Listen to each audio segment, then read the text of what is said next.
மக்களே, இன்னைக்கு நான் உங்களோட என்ன ஷேர் பண்ண போறேன்னா, கோல்ஃப் கார்ட்ல உம்ரா செய்யறதான் ஷேர் பண்ண போறேன்.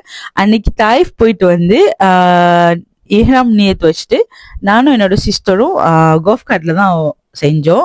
கீழே போய் பே பண்ணிட்டு அப்புறம் எஸ்கலேட்டர் எடுத்து மேலே போனோம் ரூஃப்க்கு. அங்க போனாதான் தெரியுது ரொம்ப பேர் அதுலதான் செய்யறாங்கண்டு. அங்க தனியா ஒரு இடம் ஒதுக்கி இருந்தாங்க, அதாவது தவாஃப் முடிச்சுட்டு தொழுறதுக்கு, அப்புறம் ஜம்சம் வாட்டர் எல்லாமே இருந்துச்சு.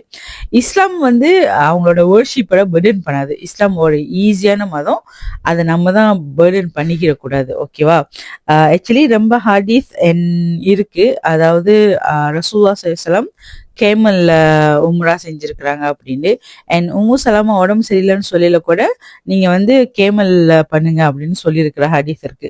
ஸோ அதை தான் இப்ப ஸ்காலர்ஸ்லாம் என்ன சொல்றாங்கன்னா, நம்மளும் இந்த காலத்துல வந்து கோல்ஃப் கார்ட், வீல் சேர், முடியாதவங்க, பிரெக்னண்டா இருக்கிறவங்க, அண்ட் இந்த காலகட்டத்துல இப்ப அந்த தவாஃப் பண்ற ஏரியா ரொம்ப க்ரௌடா இருக்கிறதுக்கு, நம்ம அந்த க்ரௌட அவாய்ட் பண்றதுக்கு கூட நம்ம வந்து இந்த மாதிரி கோல்ஃப் கார்ட், வீல் சேர்ல செய்யலான்னு ஸ்காலர்ஸ் எல்லாம் சொல்றாங்க.